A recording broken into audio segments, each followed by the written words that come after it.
At Metropolitan Risk, our clients understand that the price that they pay on their insurance is really a function of how well they prevent and manage claims.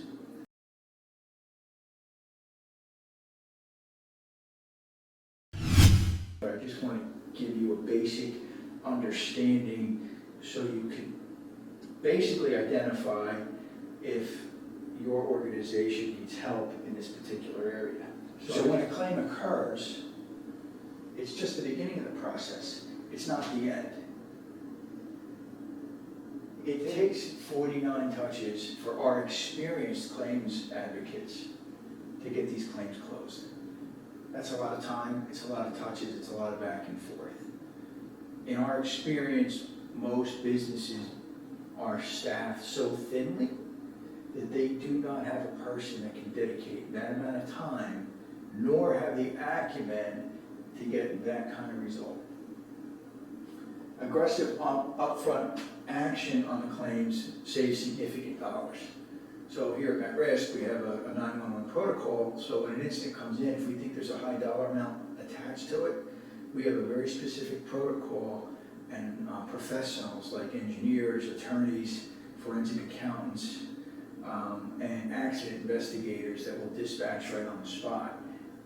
Again, a lot of companies aren't set up for that, and the claims end up going sideways.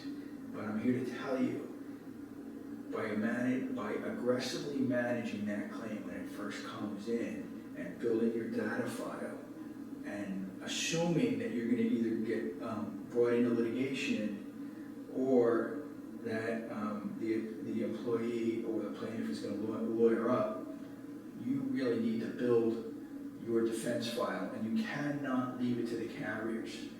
The carriers aren't built to aggressively manage your claims up front.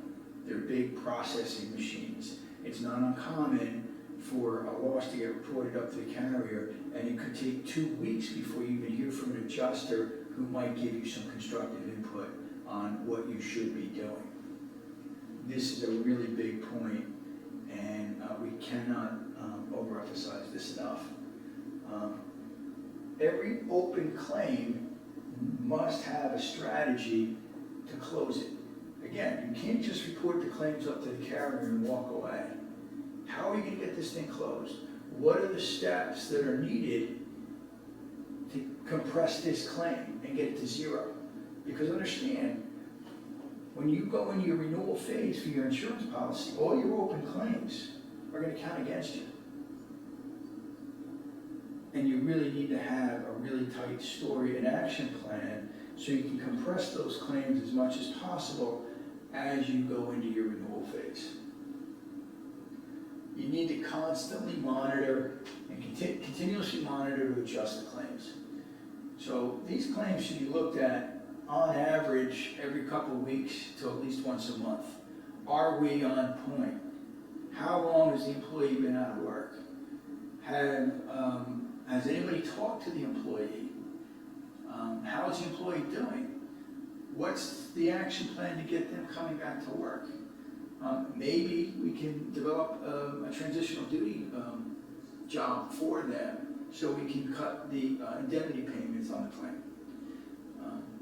Unless you're monitoring these claims periodically in a consistent fashion, they tend to go sideways, and all of a sudden you order your loss runs as you go into your renewal period, and you're shocked at the claim that last year reserved at $5,000 is now at $250,000. Why? Nobody's been looking at it. My last point, you can't manage what you can't measure. If you don't have a system in place to continuously manage your open claims, basically you're letting the tail wag the dog here.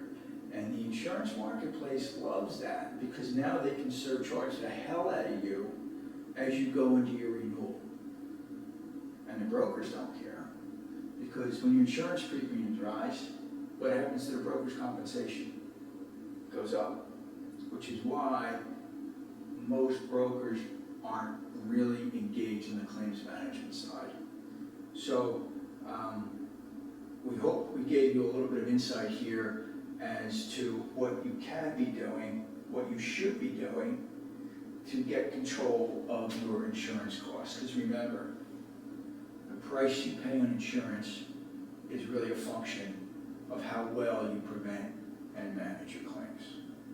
Thank you. Have a great